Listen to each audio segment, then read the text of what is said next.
Good evening, virtual audience. Welcome. Thank you so much for joining us tonight.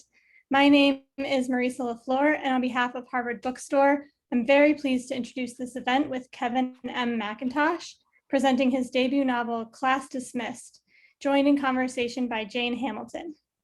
Again, thank you for joining us tonight. Through virtual events like this one, Harvard Bookstore continues to bring authors and their work to our community, including our digital community. Every week, we're hosting events here on our Zoom account. As always, our event schedule appears on our website at harvard.com/events. And there you can also sign up for our email newsletter and also browse our bookshelves from your home. This evening's discussion will conclude with some time for your questions. So if you have a question for our speakers at any time during the talk tonight, click on the Q&A button right at the bottom of your screen, and we'll get through as many as time allows. Also, this event will have closed captioning available. Depending on the version of Zoom you're using, you might need to enable captions yourself by clicking on the closed caption button, which is also on the bottom of your screen. In the chat, I'll be posting a link to purchase Class Dismissed on harvard.com.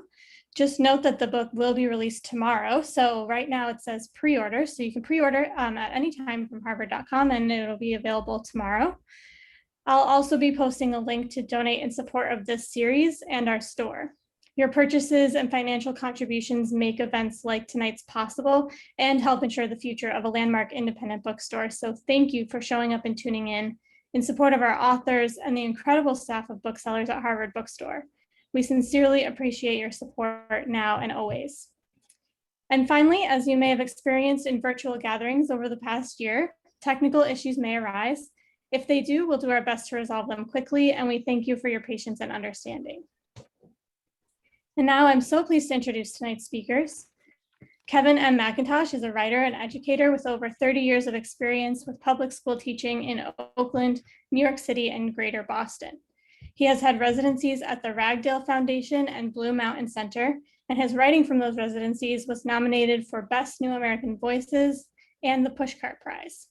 His short stories, many dealing with teaching life, have appeared in numerous publications, including the American Literary Review, Chicago Tribune, and Potomac Review, among others. Tonight, Kevin will be joined by bestselling novelist Jane Hamilton, whose first novel, The Book of Ruth, won the PEN/Ernest Hemingway Foundation Award for Best First Novel and was a selection of the Oprah Book Club.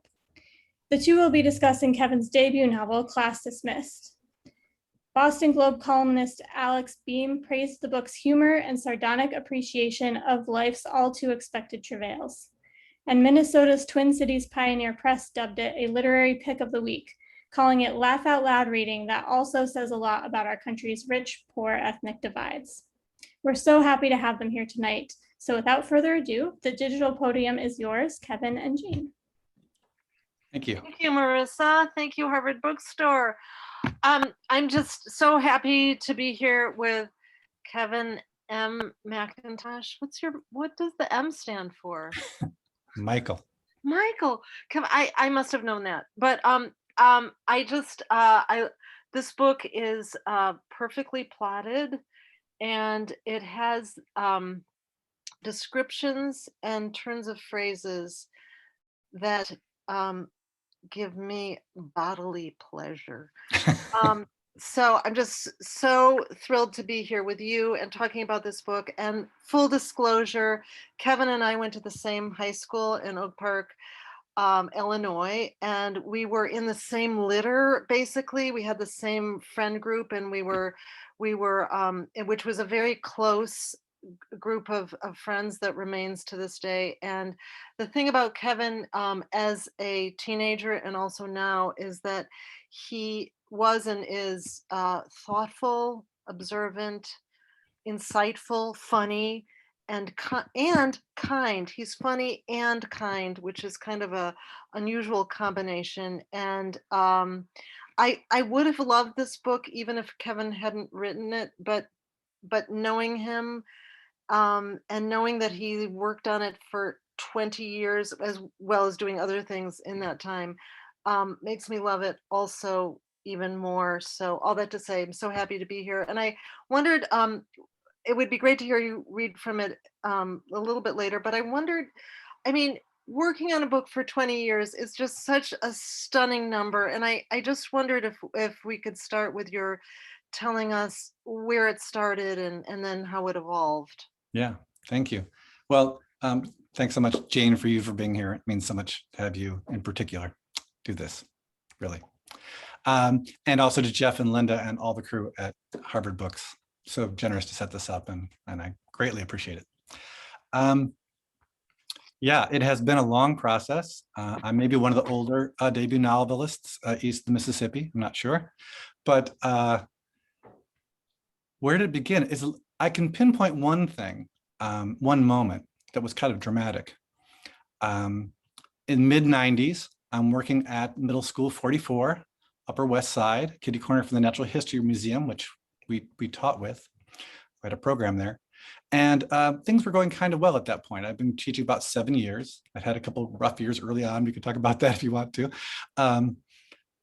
But I was feeling pretty good. I had a writing workshop going at the middle school. And then I heard a rumor that there were chocolate donuts in the teacher's lounge. And I had a prep period. And I went in there and the donuts were gone, no surprise. But the New York Post was open to an article that caught my eye. And the headline was something like, student injured in teacher's classroom. And I read it. I read it through several times. And I was struck by, it was a story basically about a white teacher who had a classroom in a school that was, I think, largely Haitian. So the cultural difference there. And there at some point, and it wasn't clear why, students rushed the door. And one student was injured in the door being slammed. There were people on the other side, there was some melee going on. And I read it like 3 times and it was so fog of war. I couldn't parse it. Why did it happen, right? Why did they rush the door? Why would, there was no rationale for anything. What was the teacher's part in it? So the student was injured. It seemed very random. And then I think the thing that struck me was I thought, this could happen to anyone. This could happen to any teacher, anytime. This could happen to me next period. And I ripped it out and I folded it up and I put it in my wallet where it remained for a long time. But I was somewhat haunted by that. Mm-hmm. And then I started writing short stories a few years later. And went to Bread Loaf a couple times and worked with Andrew Barrett and Jennifer Egan and started writing short stories and showed them to you. And, you were all interested. And I thought, those are 3 pretty good writers. I guess I'll keep going. And I remember taking that article out and looking at it. And I thought, wow, this could be, really the germ of something larger. And that you had all kind of alluded to. I think you'd all sort of seen my stories as could be bigger than they were. Mm-hmm. So that makes sense. That was a moment, that stuck with me, haunted me really. So, yeah. And then it was, so I remember reading it, I don't know, maybe 10 years ago. I don't recall exactly, but right. How did it evolve and how did it keep changing through the years? Wow, that's interesting. I had, as you know, a really slow process, which I would never recommend to any of my writing students. But you were teaching full time at the time and raising children. Yeah, I know. Yeah, it's true. But I wrote in the summers when I could, and so I think it evolved a lot. I can't track all of them, and I go through my old notes sometimes. I'm like, wow, did I really think that? So I think I threw out a lot of things. I distilled it down. I'm kind of a distiller as a writer, I guess. And then I started as a short story writer, and it's not a long novel, but I think there's a lot in it. So that's kind of the way that's part of my process, is to kind of winnow down, I think. And I think not exactly subplots, but different threads, like the romance, the relationship with the father, which is so important, became really central, in a way. It became a coming of age story oddly, I think, in a way. I begin, I mean, he's 30, so it's kind of funny to use that term. But in some ways he does. It's coming to manhood story. And a claiming of who he is as a teacher and as a man, right? And so that's one way it evolved. It got sort of deeper that way. Uh-huh. Yeah. I think, I have writer friends who are genre writers, and they're always like, well, why does it take you so long? I mean, what's the problem? And I mean, and I have total respect for genres, Right. but it's like you have to invent the form every time. Every book requires a different form. Right. There's no formula, and this book, it starts in Minnesota and it goes to New York and it goes back and forth in time, and it has many different threads that you weave through, including, the teachers and their relationships. You have so many scenes that are group scenes, which I think is very hard to do. You've got the kids in the classroom, and then you've got the teachers in the lounge, and then ultimately you have the teachers in the rubber room, and then you have the Minnesota stuff. So there's a lot to keep track of, but you weave it together in a very seamless way, which I know probably might not have felt seamless when you were writing it. Correct. Yes. But I'm glad it seems seamless now, right? You don't want the seams to show, but yeah. Are there things that your eighth graders who you ran writing workshops all along the way through your career and taught writing? Yeah. Sometimes I think that, the master writer can become infected by his students and get really bad habits. And you can read an author that you've loved, and you know that he's a teacher, and it's like, oh my God, the students have infected him. Right. But, you want it always to work the other way, where the master is. Yes, exactly. But are there things that you learned from the students about writing along the way? Or is that sort of... No, that's a great question. That's a really good question. Thanks. I have to, props to, if any of my former students are out there, all props to them. They, through the years, they inspired me a great deal. I ran a writing workshop and I taught all these different genres, and I told them to take risks, and they did. And I remember I started writing short stories partly because I was teaching short story, and a child looked at me and said, "Mr. McIntosh, have you written any short stories?" I was like, "No." I was sort of ticked.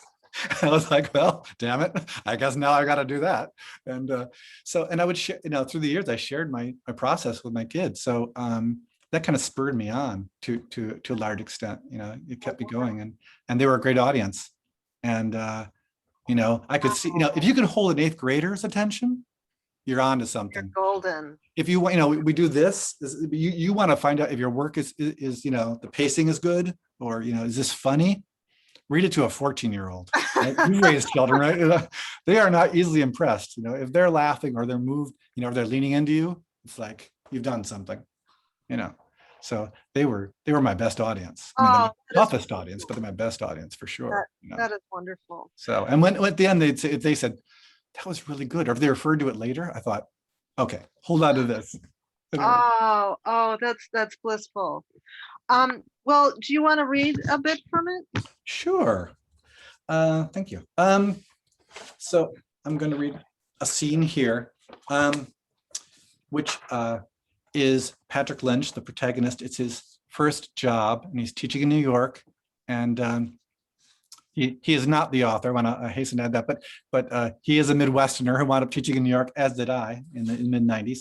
And so he has a gig at this mini school called the Experiment in Cooperative Learning, EICL. And like my first mini school, it's kind of a rough go. It's kind of a startup that isn't going so great. And so it's an experiment. They call the students participants, and they sit on sofas. There are no desks there. And the teachers are called facilitators, and they're called by their first names. And he is teaching the class the only complete class set of a novel he could find in the book room, which is legend in New York, the book room. And it happens to be Joseph Conrad's Lord Jim, this colonial story for you English majors out there. And so but she's teaching to these kids, many of whom don't speak English. So it's a ridiculous choice, but it's the only thing he has. So here we go. He had thought of his father that morning as he paced his room before first period. He knew this was the moment they would be hooked by the story, or not. As usual, they strolled into his classroom in twos and threes during the first 5 minutes of class, bearing bagels, coffee, hot chocolate from the 103rd Street Deli, plopped themselves down on the sofas, and began chatting. When Patrick decided there was a quorum, he cleared his throat. So, where is the ship going, he asked them, a token reference to last night's homework. The mandatory 15-second pause elapsed. For all the United Nations-wide diversity at EICL, the participants broke neatly in two camps. Those with limited English, who would love to please their facilitator, if only they could, and those whose first language was more or less English, who would lose face by raising a hand. When a hand went up from the second camp, it was generally followed by, "Yo, Patrick, gotta go to the bathroom." Sanji, a member of no group, one of 3 or 4 who were actually reading the book, raised his hand. "They are on a pilgrimage," he said. "Very good. Where to?" "To the holy city of Mecca," Sanji enunciated in his clipped, Anglo-accented English. Where was his family from, Patrick wondered. India, by way of Indonesia? Minus the puffy coat and the oversized Timberlands, he could have stepped out of this novel. Exactly so, said Patrick, launching into the pivotal scene of Lord Jim, a scene he'd practiced the night before in his bathroom, listening to the echo of Conrad's words. The title character leans over the Patna's railing as the ship founders in the Red Sea squall. The lifeboat below, containing the other Europeans, captain and crew, who have already deserted the 800 dark-skinned pilgrims in their charge. Jim clings to the railings. "Jump," the white faces below scream. The ship began a slow plunge. The rain swept over her like a broken sea. My breath was driven back into my throat, Jim confesses. She was going down, down, headfirst under me. And Patrick's voice, which had swirled up with the squall, sank to a whisper as the prow of the Patna went under. Jim leans over the railing. Patrick flicked his eyes up from the page. They were leaning toward him from their sofas. Shavanda, an immense girl who took up half of one sofa, sat, mouth agape, like one of his nephews in front of the TV. Then, almost inaudibly, he read, "I had jumped, it seems." Silence. "Did he?" Shavanda rasped. "Did he jump?" "Well, did he?" Patrick swiveled his head back and forth, meeting the eyes of each participant. They looked down at their laps or at one another. Finally, Sanji raised his hand. It was bad practice to keep calling on the same student, Patrick knew. Rule number 1 from ed school. It discouraged all the others. But, as Lord Jim himself would attest, any port in a storm. Sanji cleared his throat and sat up as straight as the Salvation Army sofa would allow.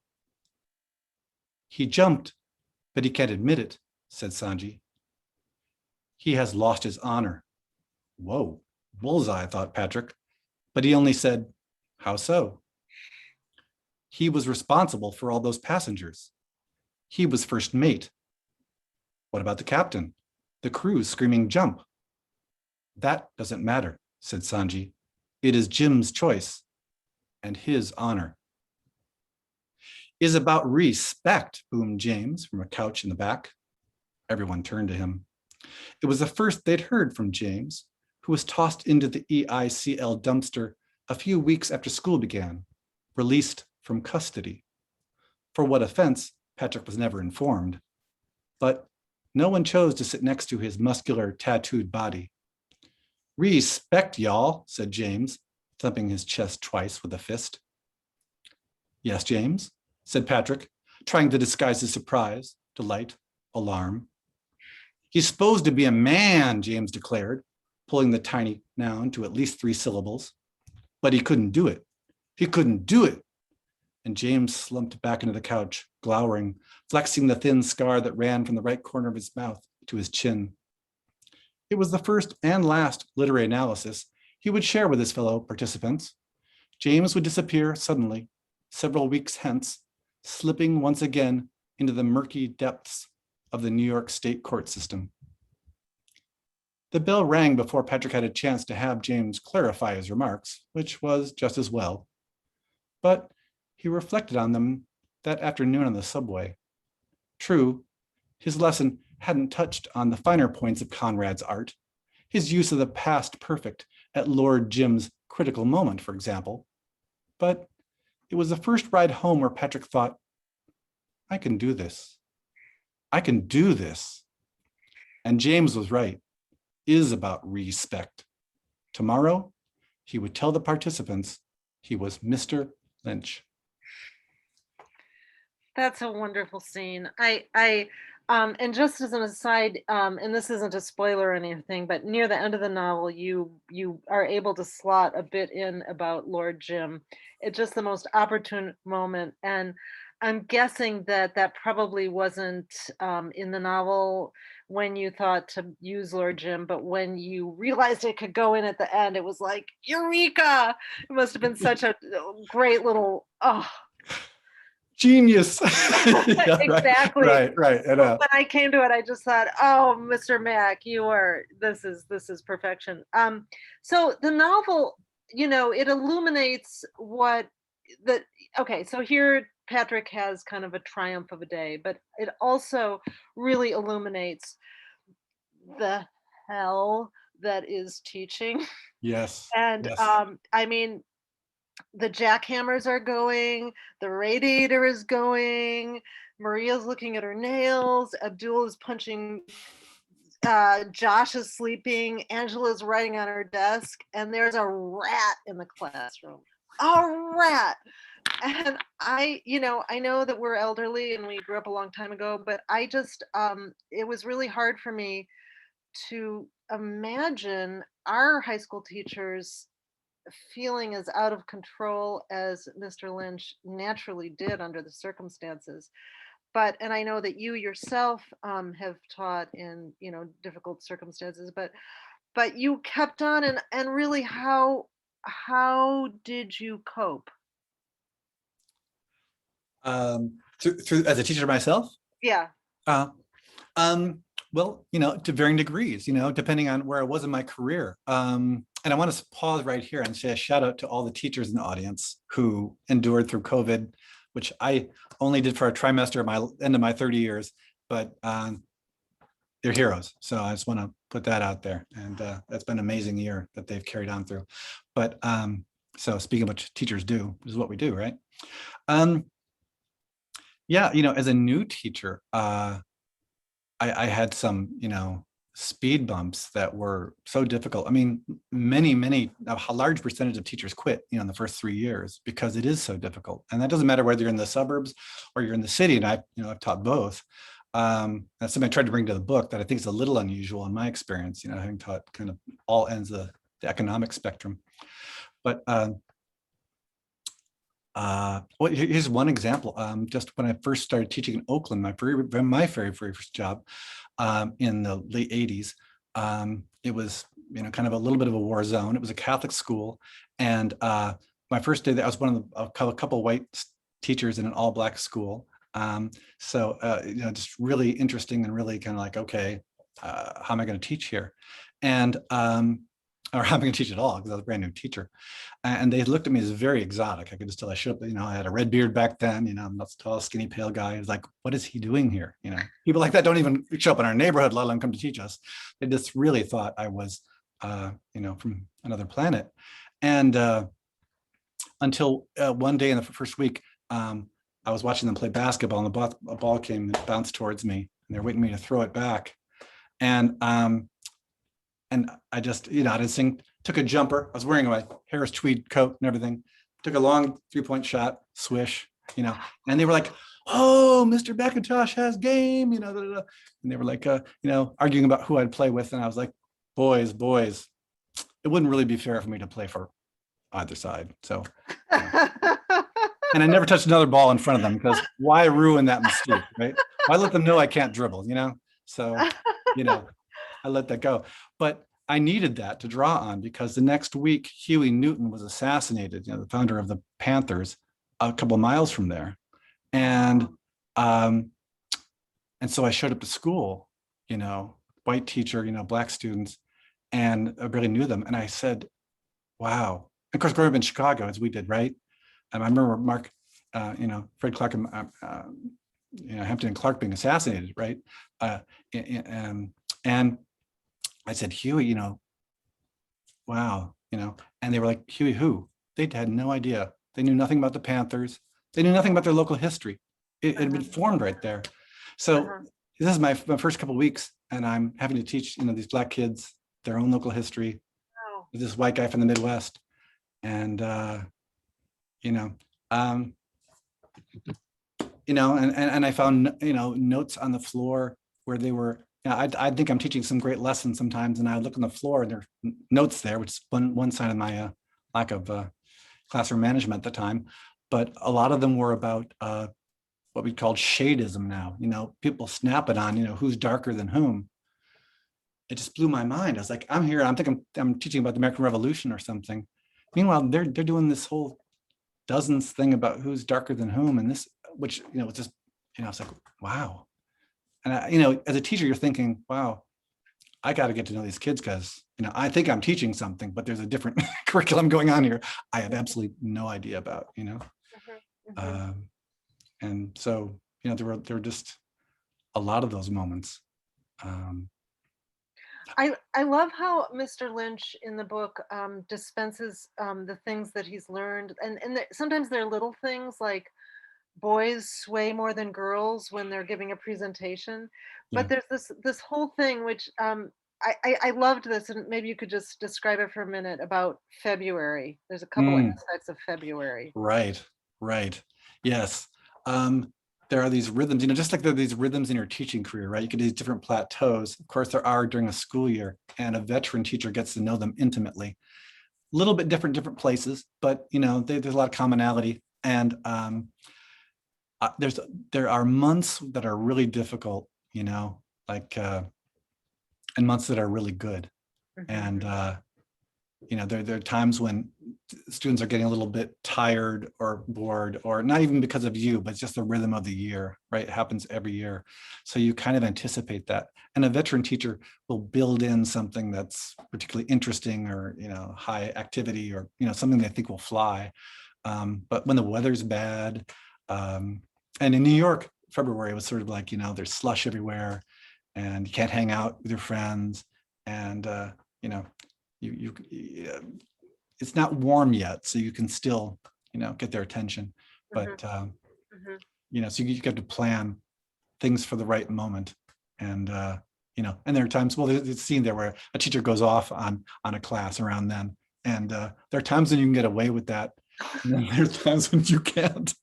And I did that as a teacher too, occasionally, where I would blow your stack. Intentionally blow my stack. I don't have a big temper, but I would do that sort of theatrically, and they'd all freak out because I never did that. But you had to time it the right way. Right. The wrong way, it doesn't have the right effect, Right. Well, Mr. Lynch does point out that, pretty much 100% of teaching is acting. Right. It's huge. Do you think that, I just think that teaching English is, compared to math, requires a different kind of control issue, maybe, because math is actually like sort of pipe fitting, and you can this and this, whereas English, you have to generate the discussion, and as your scene showed, you've got to pull things from the kids and make them think in a way that's, so I feel like the control issue might be harder in an English class. Yeah. Never having taught math, I can't. The math people out in the audience might disagree. I don't know. But I think there is something about teaching writing where, and this is kind of a fine-tuned thing, where you want them to take risks, right? You want to create this sort of free flowing, right? Open discussion, write what you feel sort of thing. But of course, all those things also take control, right? And to do them well, right? So there's a craft of it. And you have to, there's a tension there. I always felt as a teacher, between that of, having a kind of free flowing, open environment. But I was sort of a taskmaster too, as a teacher at the same time, I think, in terms of high standards, in terms of, wanting a really good product. And the more, as I would say to a student who was writing something really out there, I'd say, great, some weird fantasy, something. I said, but when you raise the stakes like that, it better be, you also made the bar higher for yourself, right? It better be really good. When they tell me their idea for a story, I say, that's kind of gonzo, that can work. There are great gonzo stories, but if you're going to go there, go there, you got to really work it. Wow, these are So- 8th graders. I'm so impressed. Can you imagine if we'd had that kind of writing instruction in 8th grade, we would have published our novels when we were 17 and a half. So much earlier, which some of my students have done. So, and I know I have at least one student out there who is a published novelist, so, and there may be more. So, who are listening to us right now. So, Wow. So Mr. Lynch, when he's teaching writing in Minnesota at the beginning, is saying, write what you know, right. which is one adage. And I don't know if you've seen that documentary about Toni Morrison, but when she was teaching at Princeton, she said to her students, don't write what you know because you don't know anything. And I don't know if you'd get fired for doing this now, but she would say, I want you to invent everything. I want you to imagine you're a Mexican girl, she said, at a diner and who speaks no English and is waitressing, and write that. And she said that it really opened up her ultra privileged students. But it sounds like you, as Mr. McIntosh, encouraged your students to invent, whereas Mr. Lynch is still kind of getting them to write what they know. Yeah. Well, that's of course him in a younger part of his career. Me at year 7 might have been different as well. I don't know, but right. I think it helps, when you're 20, 25, and if you're a good teacher and you're really confident, right, you can take more risk as a teacher, right? Mm-hmm. I improvised much more my last, say, 10 years than I had earlier. If I was driving to school and I had a better idea than the one I had planned, I'd go with that. But Wow. that takes a certain amount of confidence. You got to know your kids. You got to know what you can do in Right. a classroom. Right. But I also think, in terms of your being a writer through those years, that teaching requires the same creative impulse as writing. I mean, here all those yeah. kids are stirring in you, so you had to divide your brain in that way too. And so all that to say, you were doing many things at the same time that were both creative. Which may account for why the book took 25 years. Yeah. But it happened and it's here. I'm going to open this up in a minute because Yeah. I don't want to hog you, but I do have a lot of questions. But I want to ask you, having known that you grew up in Oak Park with a very rich and full teenage life, you nonetheless gave Patrick Lynch a Minnesota childhood and Yeah. teenagehood, which is very credible. And I love all the names that you gave to the Minnesotans and their place names too. But maybe I wondered if that was a real decision, to not be in Oak Park, just to move away from yourself. And at some point, I wonder if you'll write about, as our friend John White says, all the talented young people of Oak Park. It could happen, Jane. You never know. You never know. That's pretty good material. To answer your other question, well, of course, as you know, since not only did we go to high school together, but to tell our audience, we also went to college together in Minnesota, Hale Carleton. And right. So, so there's that small town Minnesota thing there that we both experienced. And I just really like the contrast there, and I like the tension between, small town, farm town, which you live in now, and going to the big city and trying to make it.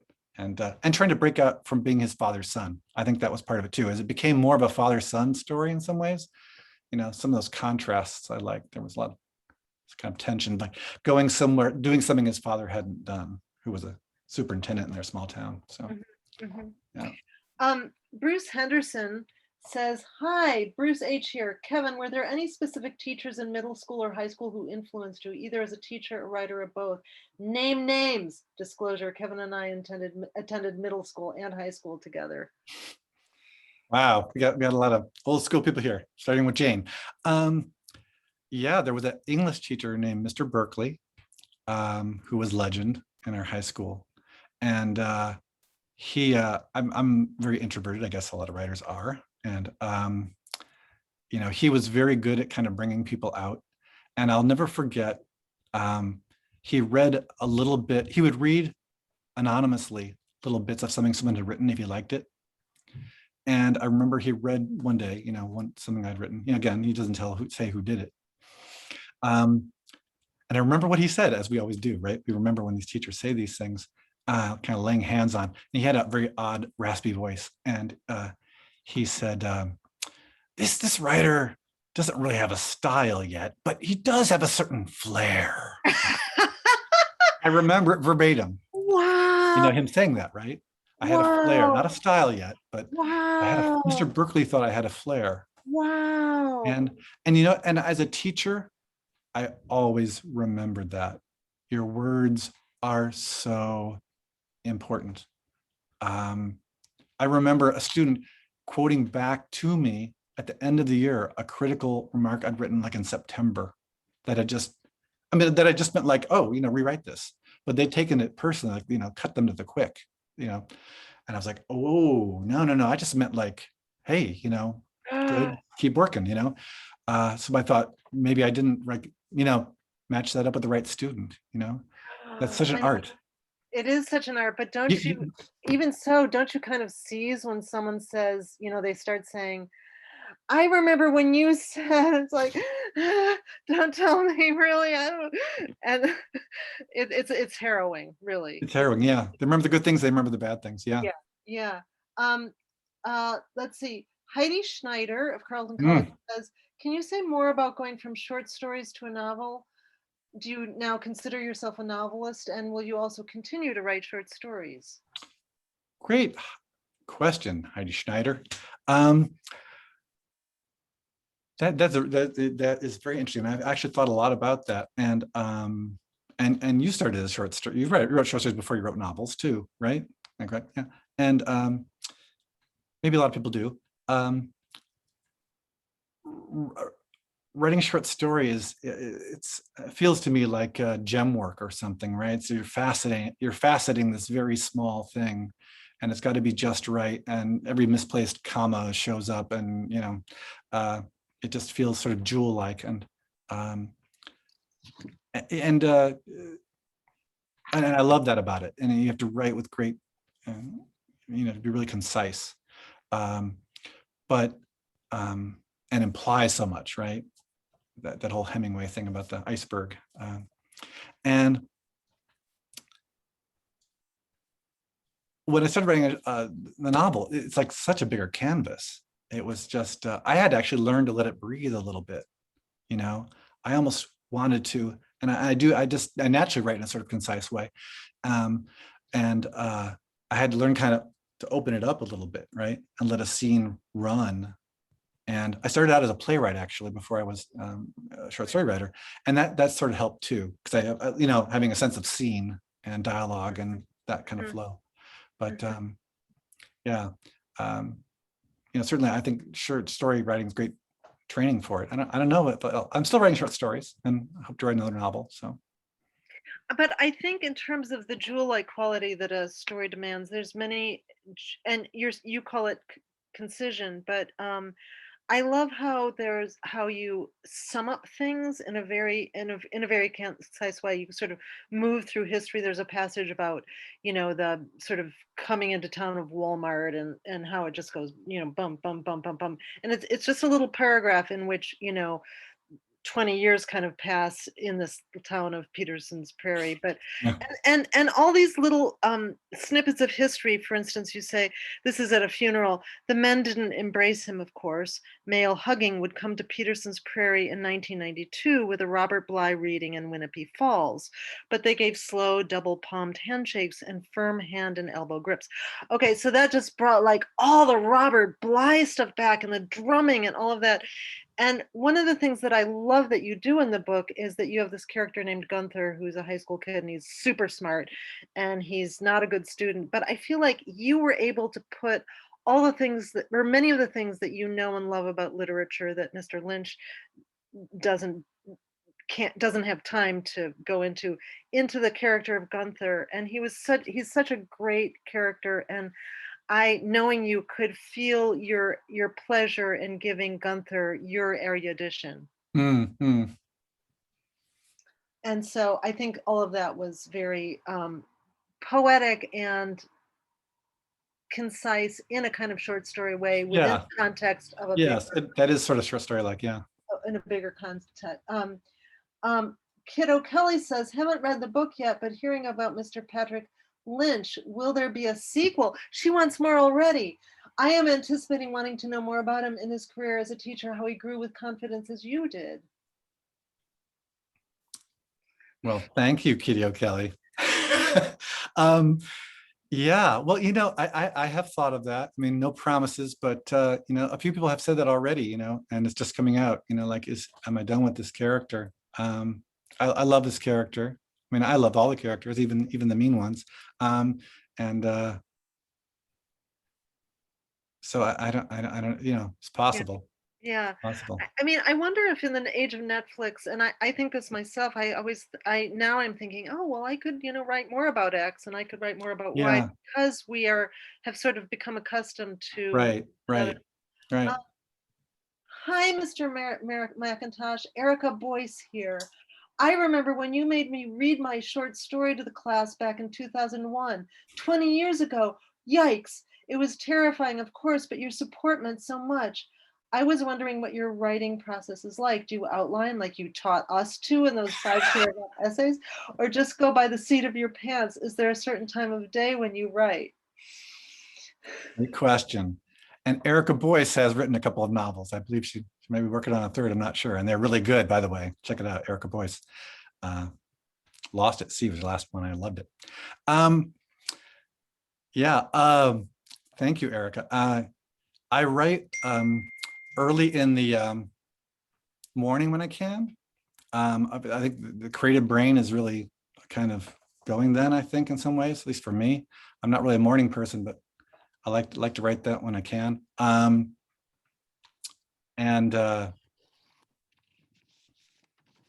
sorry, what was the rest of the question? You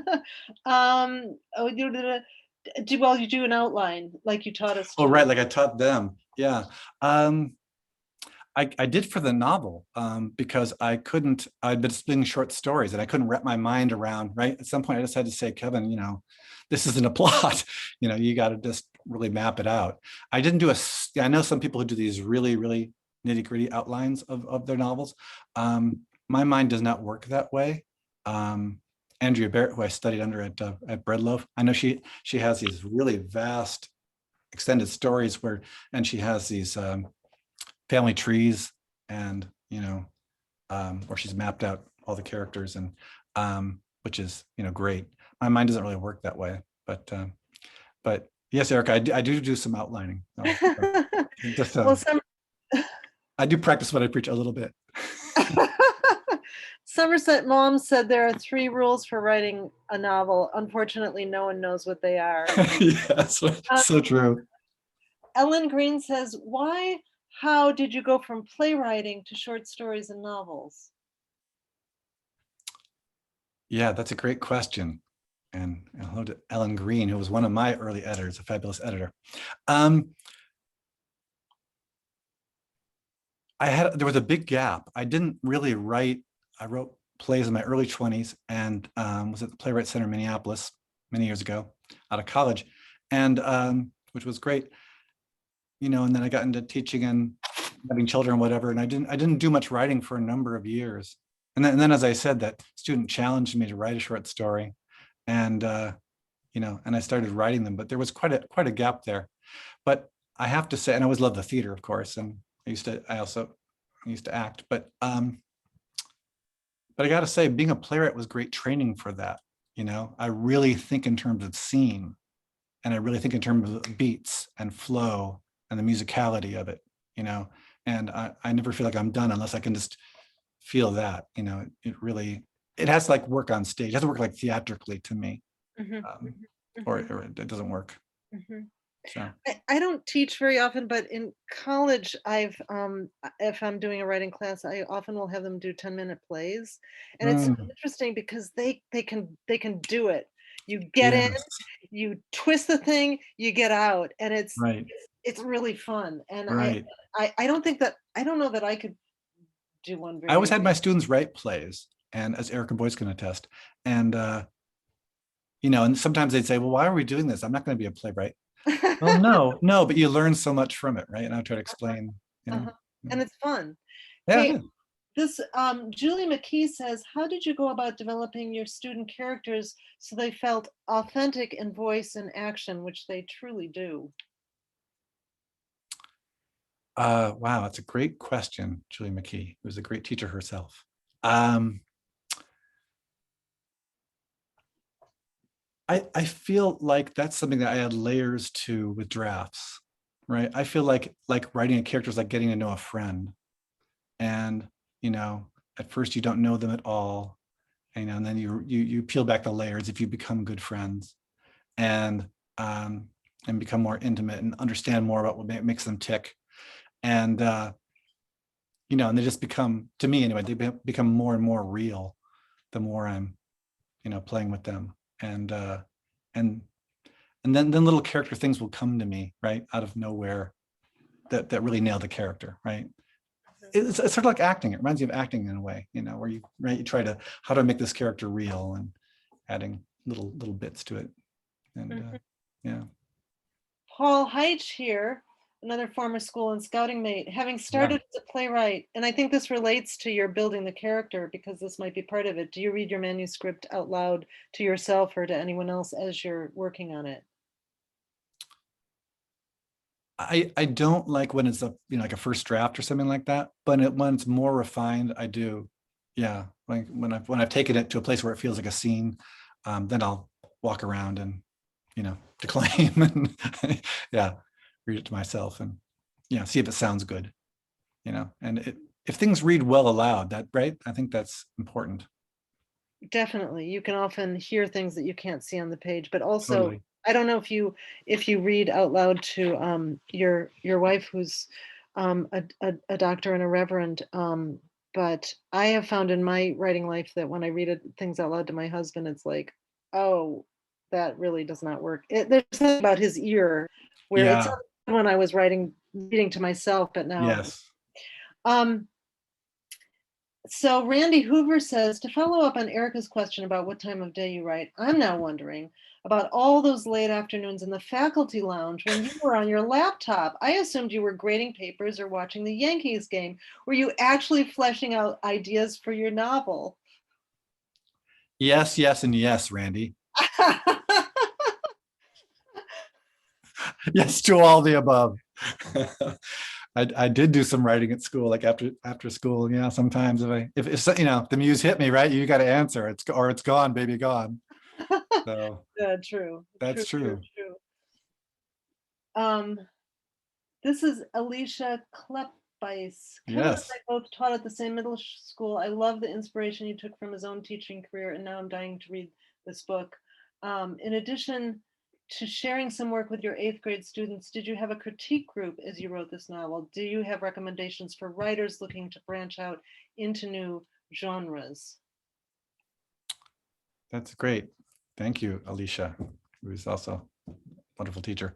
Um, I I didn't have like a writers group. I've never done that. I have a couple really trusted readers.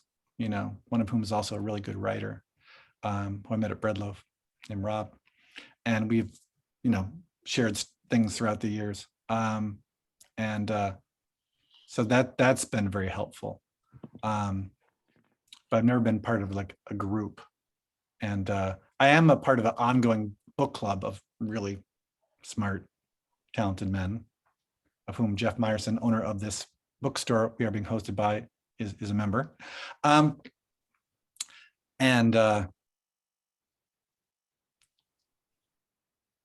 they read a draft of my novel, which was hugely helpful. They're all just really smart guys and really excellent readers. And, you know, when they liked it, I thought, and a lot of them were New Yorkers too. And I thought, okay, you know, if it passed that test, is probably, you know, keep going. I love that. I mean, the book is in some ways a love song to New York. Mm. The New York. Yeah, I had a love-hate thing with New York. It almost ate me alive, but I love New York. I mean, teaching there and raising small children there almost ate me alive. But you know, it's New York, right? It's just amazing.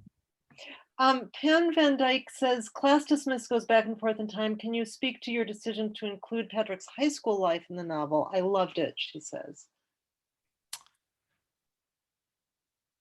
Yeah. Thanks, Pam. Another great editor. Yeah, the flashback parts came later, and they really. I remember when I was at Ragdale Foundation, which I know you've been at, where I had like several weeks by myself just to think of nothing else. I didn't write any faster there, or Blue Mountain Center, a couple places I've gone, but I wrote deeper.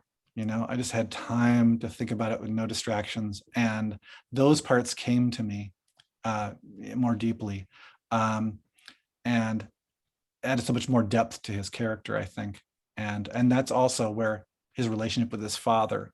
And so I'm talking about it being kind of a coming of age story. I realized, it's really somebody who's never resolved certain really important childhood, adolescent, issues, and those scenes allowed me to work on those, but those kind of came later a little bit.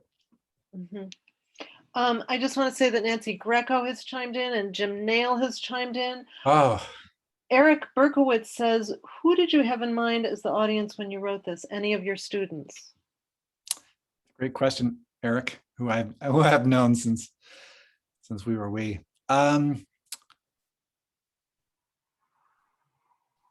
I would say my characters are really, composites.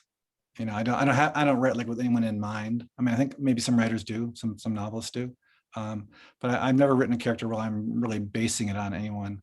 But if there's a puzzle piece, right, from real life that fits really well, with a character, I'll take it, something someone said, right, some gesture they have, some background. So, but I'm not, basing it on anyone in particular in my mind. But, I know people will read it and then go, oh, that must be so-and-so. I don't know. Yeah. Someone's probably subconscious, but well, surely but any resemblance to anyone living or dead is, you know the rest. We have to leave soon, but there's just some I'm wasting time here. Bravo, Kevin. Rob McKean says, please talk about the Josh character who is a driving force in the book. He is so unlike you and so unbearably real. The Josh character is really interesting, and we haven't talked about him, but yeah, Josh.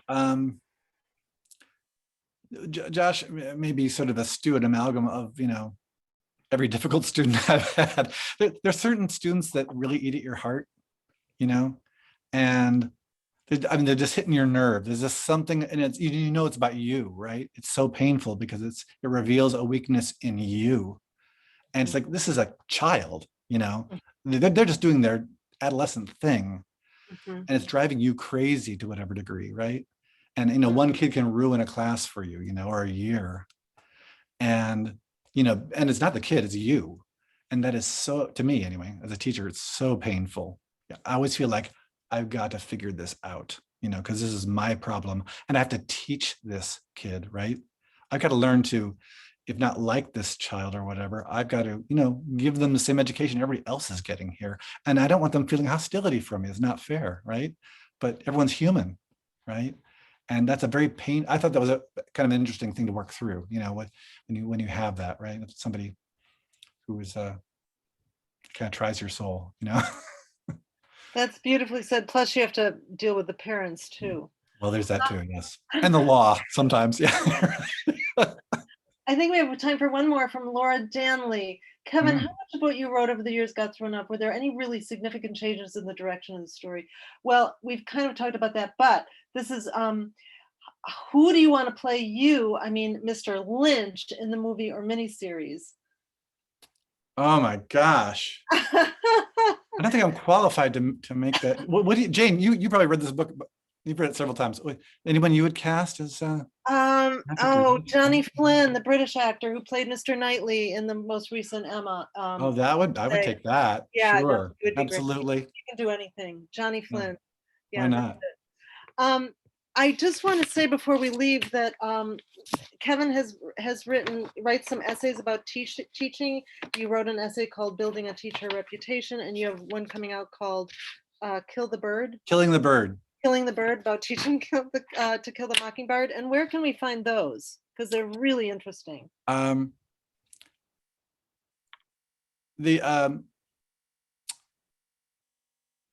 one building a teacher reputation is at theeducatorsroom.com, the educators room. And Killing the Bird is going to be in English Journal. I think that's by subscription, so I don't know if that'll be when that will be open to the public. But that's coming out tomorrow, I think.